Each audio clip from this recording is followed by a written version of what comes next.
नमस्कार, आप देख रहे हैं दूरदर्शन किसान। कार्यक्रम कृषि दर्शन में आप सभी का स्वागत है। मैं हूं मोनालिसा। इस कार्यक्रम में हम आपके लिए कृषि क्षेत्र से जुड़ी हुई बेहद ही महत्वपूर्ण जानकारियां अलग अलग सेगमेंट विज्ञान और किसान कृषि स्टार्टअप और फार्मिंग इंडिया के जरिए लेकर आते हैं। इसके अलावा कृषि क्षेत्र में हो रही तमाम गतिविधियों से जुड़ी कुछ खास जानकारियों के लिए हम आपको लेकर चलते हैं कृषि एवं किसान कल्याण मंत्रालय के डीडी किसान के स्टूडियो में। तो आज भी काफी महत्वपूर्ण जानकारियां आपके लिए इस कार्यक्रम में है। तो आइए शुरू करते हैं आज का ये कार्यक्रम। आइए कार्यक्रम कृषि दर्शन में सबसे पहले आपको लेकर चलते हैं कृषि एवं किसान कल्याण मंत्रालय के डीडी किसान स्टूडियो में और देखते हैं कि अंतर्राष्ट्रीय मिलेट वर्ष को लेकर संयुक्त सचिव शुभा ठाकुर ने हमें क्या खास जानकारियां दी। 2023 में अंतर्राष्ट्रीय मिलेट वर्ष मनाया जाएगा। ये वर्ष honourable prime minister Narendra Modi ji के पहल पे यूनाइटेड नेशंस में एक रेजोल्यूशन के द्वारा इसको स्थापित किया गया। इसमें 72 देशों से ज़्यादा इसको समर्थन दिए और हिंदुस्तान में इसकी तैयारी बहुत ज़ोर शोर से हो रही है। आपको बताना चाहेंगे कि जो मिलेट्स है, जिसको आमतौर पे मोटे अनाज भी कहते हैं, जिसमें बाजरा, रागी, ज्वार, कोडो, कुटकी जैसे मिलेट शामिल होते हैं, ये हमारे देश में करीब 18 लाख टन पैदा होता है। इसको आगे बढ़ाने के लिए हमारे बहुत सारे स्कीम्स लागू हुए हैं, जैसे NFSM न्यूट्री सीरियल्स और RKVY और अन्य स्कीम। मिलेट्स की बहुत सारी खासियत होती है। इसमें जो हेल्थ बेनिफिट्स है, जैसे कि ब्लड प्रेशर को लो करना, डायबिटीज़ को कंट्रोल करना और सबसे ज़रूरी बात जो है, ये ग्लूटेन फ्री होता है। इसीलिए मिलेट्स का जो वैल्यू है वो अंतर्राष्ट्रीय स्तर पे बहुत ही इनकरेजिंग है। भारत में मिलेट्स का प्रोडक्शन 170 लाख टन के करीब है। इसमें जो हमारे जो मुख्य राज्य हैं, राजस्थान, महाराष्ट्र, कर्नाटक, उड़ीसा, यूपी, इन राज्यों में होता है। इन राज्यों में बाजरा, रागी, ज्वार, सोरगम, कोडो, कुटकी जैसे मिलेट्स पाए जाते हैं। सबसे पहले जो मिलेट्स की जो खोज हुई थी हिंदुस्तान में, वो 3000 BC में पाया गया था और इसका जिक्र हमारे प्रधानमंत्री अपनी मन की बात में भी बोले थे।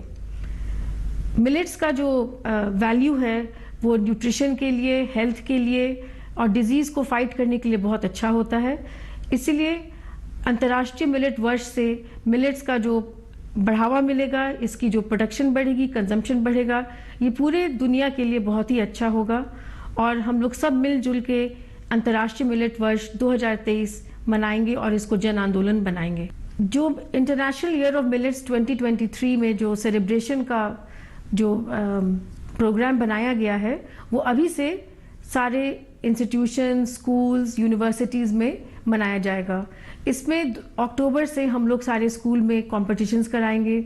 ऑलरेडी माई गॉव प्लेटफॉर्म पे काफ़ी कॉम्पिटिशन्स चल रहा है और यूनिवर्सिटीज़ में भी स्टूडेंट्स को इसकी जानकारी दी जाएगी।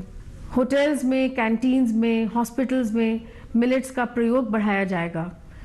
2023 जनवरी से दिसंबर तक पूरे साल भर का कार्यक्रम अभी तय हो रहा है, लेकिन इसमें जो भारत सरकार के सारे डिपार्टमेंट हैं, वो सारे इसमें मिलजुल के इसको मनाएंगे।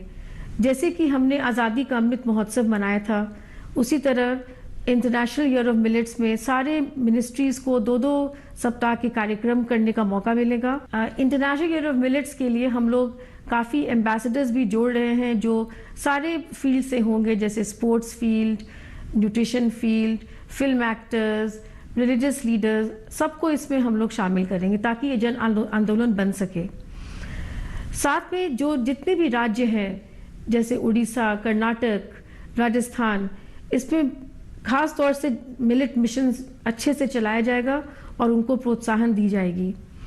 जितने भी फार्मर्स इसमें जुड़े हुए हैं, किसान, जैसे FPOs के द्वारा या जो कोऑपरेटिव्स हैं, जो सेल्फ हेल्प ग्रुप है, पंचायती राज इंस्टीट्यूशंस सब में मिलेट्स का प्रयोग बढ़ाया जाएगा। मिलेट्स के प्रोडक्शन को बढ़ाने के लिए जो नई बीज उसको हम लोग वितरण करेंगे फार्मर्स के बीच में, और उसमें रिसर्च को भी आगे बढ़ाएंगे। जो आईसीआर का इंस्टीट्यूशंस है, Indian institute of millet research, और भी जो इंस्टीट्यूशंस है आईसीआर के, ये रिसर्च करेंगे और ख़ास तौर से जो नई बीज है, जो 10 साल से अंदर के बीज हैं, उसको रिसर्च करके और फार्मर्स के बीच में डिस्ट्रीब्यूट करेंगे ताकि हमारा प्रोडक्शन और प्रोडक्टिविटी दोनों बढ़ सके। आइए आगे बढ़ते हैं और देखते हैं कि देश भर के किसानों को उच्च गुणवत्ता युक्त बीज उपलब्ध कराने को लेकर सहायक आयुक्त डॉक्टर चंद्र मोहन ने क्या खास जानकारियां दी। आज मैं आपको भारत सरकार के कृषि एवं किसान कल्याण मंत्रालय के बीज विभाग की एक विशेष योजना, जो कि मुख्य तौर पर देश के पूर्वोत्तर एवं पर्वतीय राज्यों के लिए है, उसके बारे में बताऊंगा। इस योजना का नाम है पूर्वोत्तर एवं पर्वतीय राज्यों में बीज परिवहन हेतु राज्य सहायता। इस योजना का मुख्य उद्देश्य है देश के पूर्वोत्तर एवं पर्वतीय राज्यों में कम दाम पर प्रमाणित एवं गुणवत्ता युक्त बीज किसानों को उपलब्ध कराना। जैसा कि आप सब जानते हैं कि इन राज्यों की भौगोलिक एवं वातावरण परिस्थितियाँ बीज उत्पादन हेतु अनुकूल नहीं हैं तथा इन राज्यों को अपनी बीज आपूर्ति के लिए देश के अन्य राज्यों एवं राष्ट्रीय बीज उत्पादन संस्थाओं पर निर्भर रहना पड़ता है। किसानों के लिए यह राज्य बीज बाहर से प्राप्त करते हैं, जिसके कारण बीज की कीमत में वृद्धि होती है और किसानों को इन राज्य में बीज महंगा मिलता है। इस समस्या को ध्यान में रखते हुए भारत सरकार द्वारा वर्ष 2014-15 से एक विशेष योजना चलाई जा रही है, जिसका नाम है पूर्वोत्तर एवं पर्वतीय राज्यों में बीज परिवहन हेतु राज्य सहायता।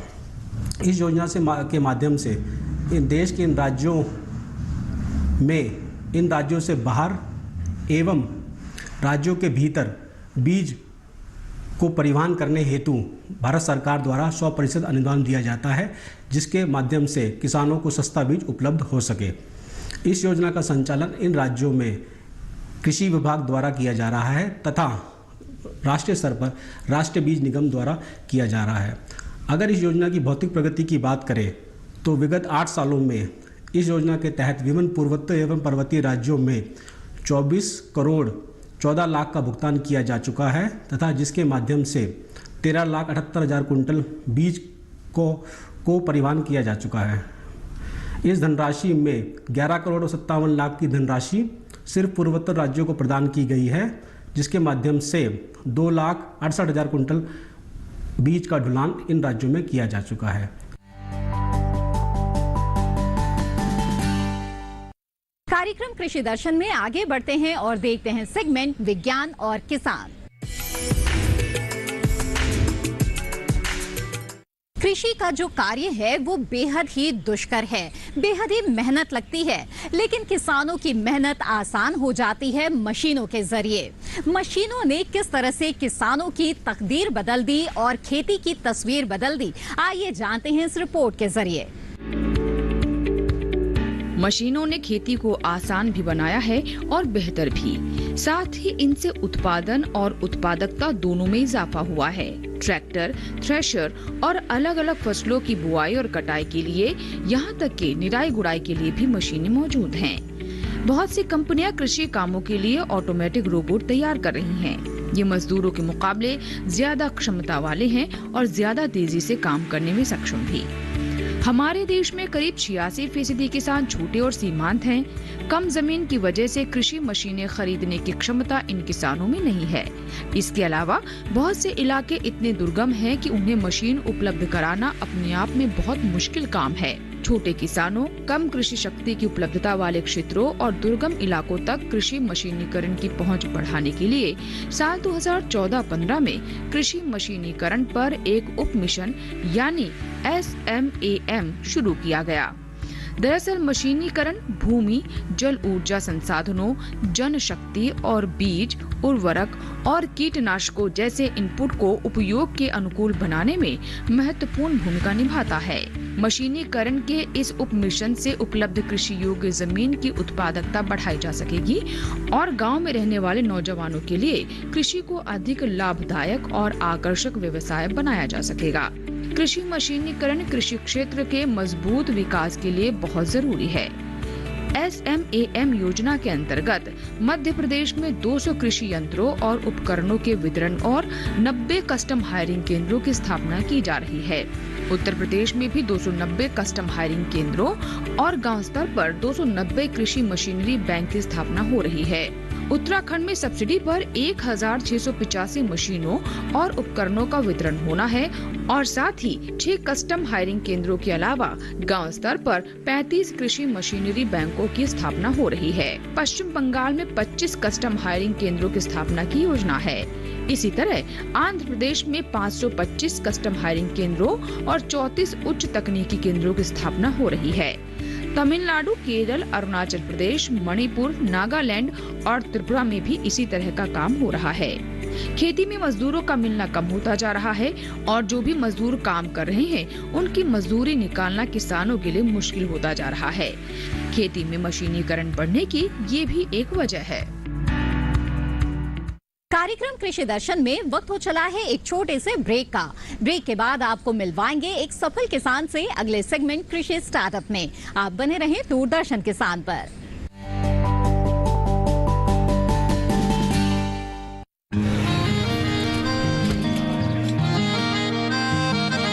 क्या बात है भाई, आजकल तो काफी खुश नजर आ रहे हो।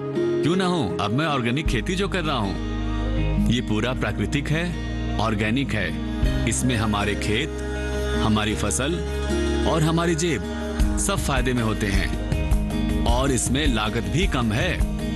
जी हाँ, आप भी ऑर्गेनिक खाद का प्रयोग करें, अपनी फसल और मिट्टी को तंदुरुस्त बनाएं और आपकी आमदनी में इजाफा करें। अधिक जानकारी के लिए किसान call centre toll free number 1800-180-1551 पर कॉल करें और लॉग ऑन करें kisan.gov.in और farmer.gov.in। कृषि और किसान कल्याण मंत्रालय द्वारा किसान हित में जारी।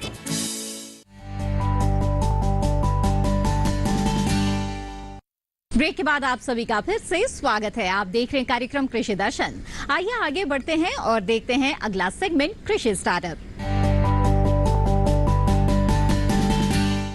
कृषि स्टार्टअप में आज हम आपको मिलवाने जा रहे हैं हरियाणा के हिसार में रहने वाले एक सफल किसान विकास से, जिन्होंने मशरूम की खेती को अपनाया है और मशरूम की खेती के जरिए इन्होंने किस तरह से सफलता हासिल की और दूसरों के लिए आज एक प्रेरणा स्रोत बन गए हैं। आइए जानते हैं इनसे मिलकर।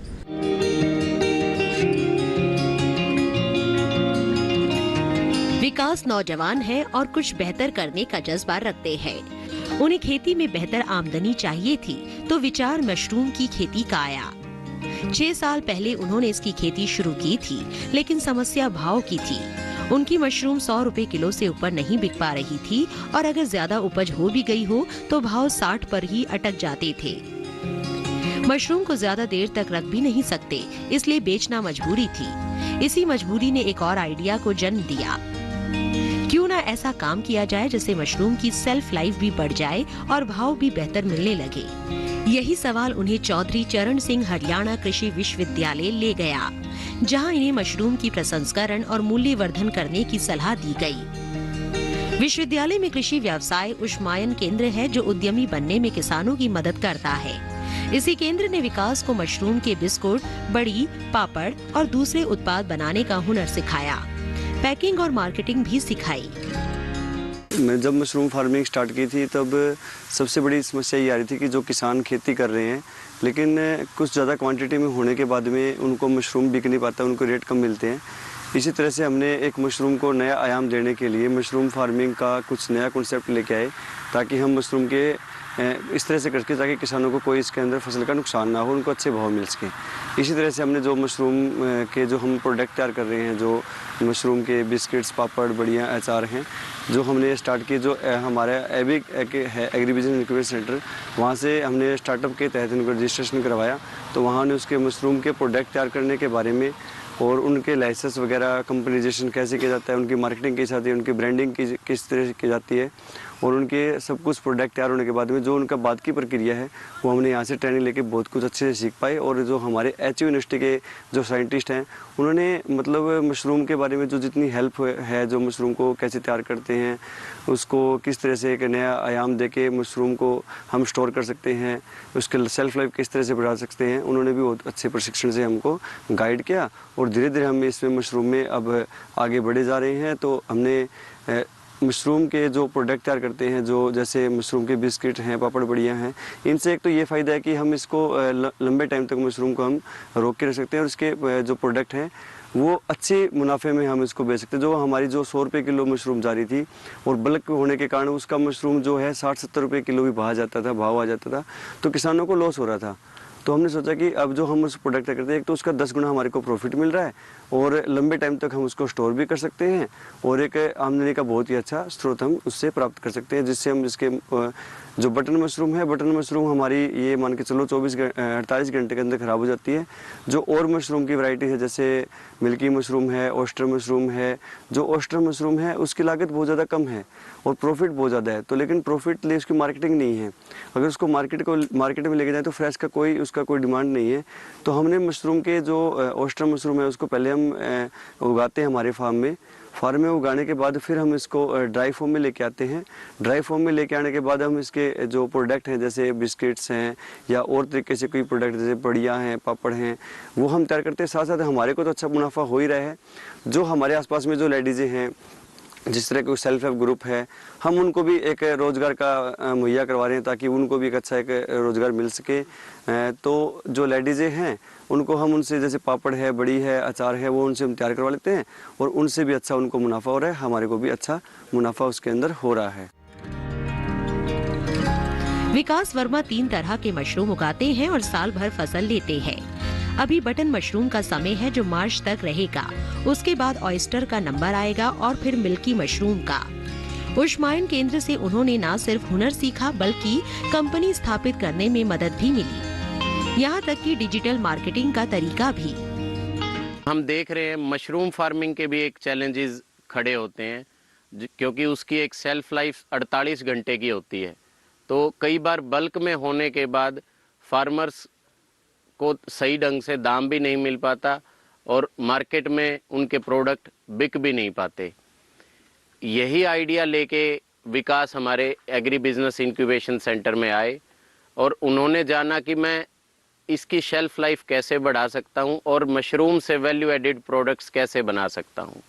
तो हमारे इंक्यूबेशन सेंटर और HAU के साइंटिस्ट ने मिलकर बिस्किट, भुजिया, अचार, इस तरह के वैल्यू एडिड प्रोडक्ट्स इनके रेडी करवाए और इनकी कंपनी रजिस्ट्रेशन करवाई। साथ ही इनको जितने भी लाइसेंस है, FSSAI लाइसेंस है, पैकेजिंग मटेरियल है, सारी सुविधाएं इनको एक ही सेंटर पे मुहैया करवाई गई।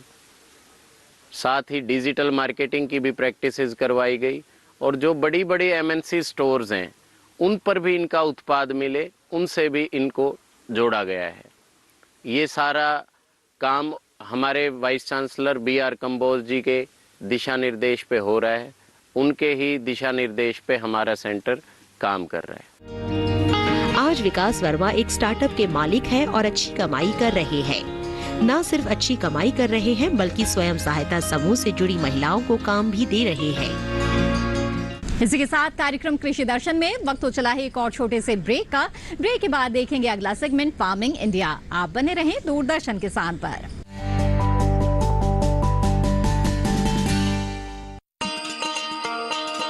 किसान भाइयों गांठ बांध लो, गांठ बांध लो, बात बहुत है काम की, समृद्धि के पैगाम की। मिट्टी के मिजाज को समझो, मिट्टी के हर राज को समझो, मिट्टी की तुम जांच कराओ, मुफ्त सॉइल हेल्थ कार्ड ले जाओ। कभी मुनासिब बीज लगाओ, सही किस्म की खाद ले आओ, जितनी जरूरी उतनी डालो, सही मात्रा खुद पहचानो, इसको अपना मंत्र बना लो, मिट्टी की सेहत को जानो। बात बहुत है काम की, कम लागत अधिक वरदान की। किसान भाइयों गांठ बांध लो, आज ही मिट्टी की जांच कराएं। राज्य सरकार के कृषि अधिकारी से संपर्क करें और मुफ्त में सॉइल हेल्थ कार्ड पाएं। कृषि और किसान कल्याण मंत्रालय द्वारा किसान हित में जारी। ब्रेक के बाद आप सभी का फिर से स्वागत है। आप देख रहे हैं कार्यक्रम कृषि दर्शन। आइए आगे बढ़ते हैं, देखते हैं सेगमेंट फार्मिंग इंडिया। हमारे देश में खाद्य तेलों की बहुत ज्यादा खपत होती है और ऐसे में हमें तेल आयात करना पड़ता है। तेलों के इस आयात पर हमारी जो निर्भरता है इसे कम करने की लगातार कोशिशें की जा रही है और ऐसे में पाम ऑयल को बढ़ावा दिया जा रहा है। आइए देखते हैं इससे जुड़ी एक खास रिपोर्ट। राष्ट्रीय खाद्य सुरक्षा मिशन का उद्देश्य देश के नागरिकों को पर्याप्त मात्रा में पोषण युक्त आहार उपलब्ध कराना है। पोषण युक्त आहार में खाद्य तेल भी शामिल है। देश में सालाना प्रति व्यक्ति 19 किलो खाद्य तेल का सेवन होता है। इसी आधार पर भारत में हर साल 2 करोड़ 54 लाख टन खाद्य तेल की खपत होती है, लेकिन हम अपनी जरूरत के महज 40% तेल का ही उत्पादन कर पा रहे हैं। बाकी 60% यानी 150 लाख टन तेल हमें दूसरे देशों से आयात करना पड़ रहा है। इस आयात में भी 60% यानी 90 लाख टन पाम ऑयल है। भारत में वनस्पति तेल के लिए 9 तिलहनी फसलें हैं। इनमें सरसों, मूंगफली, सोयाबीन, सूरजमुखी, तिल, बिनौला, नारियल और पाम ऑयल के नाम लिए जा सकते हैं। खाद्य तेल का आयात घटाने के लिए प्रधानमंत्री ने राष्ट्रीय खाद्य तेल पाम ऑयल मिशन को मंजूरी दी है। 11,040 करोड़ की ये योजना मुख्य रूप से पूर्वोत्तर राज्यों और अंडमान निकोबार द्वीप समूह के लिए है। योजना का उद्देश्य पाम का रकबा 10 लाख हेक्टेयर तक बढ़ाना है। 2026 तक 6.5 लाख हेक्टेयर तक बढ़ाने का लक्ष्य रखा गया है।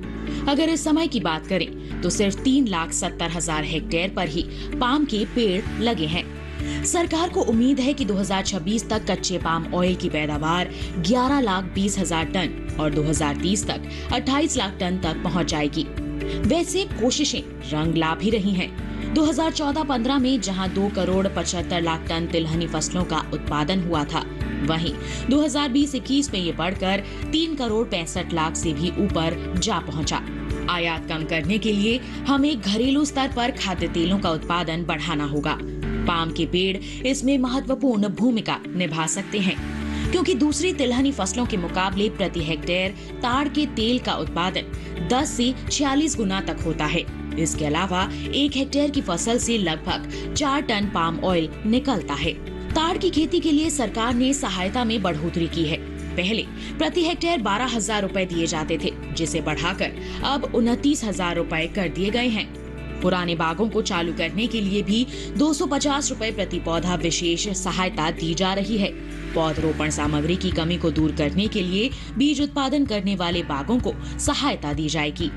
इसके तहत भारत के दूसरे इलाकों में 15 हेक्टेयर के लिए 80 लाख रुपए, जबकि पूर्वोत्तर और अंडमान निकोबार द्वीप समूह के लिए 1 करोड़ रुपए का प्रावधान है। कार्यक्रम कृषि दर्शन में आज जो जानकारियां दी गई है, हमें उम्मीद है कि ये आपके लिए जरूर उपयोगी साबित होगी। इस कार्यक्रम को अगर आप दूरदर्शन किसान के YouTube चैनल पर देखना चाहते हैं तो टीवी स्क्रीन पर दिखाए जा रहे QR कोड को स्कैन करें। कार्यक्रम से संबंधित अपने सुझाव आप हमें भेज सकते हैं। हमारा ईमेल आईडी है krishidarshandddk@gmail.com। आप हमें पत्र भी लिख सकते हैं। हमारा पता है कृषि दर्शन, कमरा नंबर 58, CPC, दूरदर्शन, खेलगांव, नई दिल्ली 110049। इसी के साथ कृषि दर्शन की आज की कड़ी में बस इतना ही। फिर हाजिर होंगे लेकर कुछ और महत्वपूर्ण जानकारियां। तब तक के लिए दीजिए इजाजत। आप बने रहें दूरदर्शन किसान पर। नमस्कार।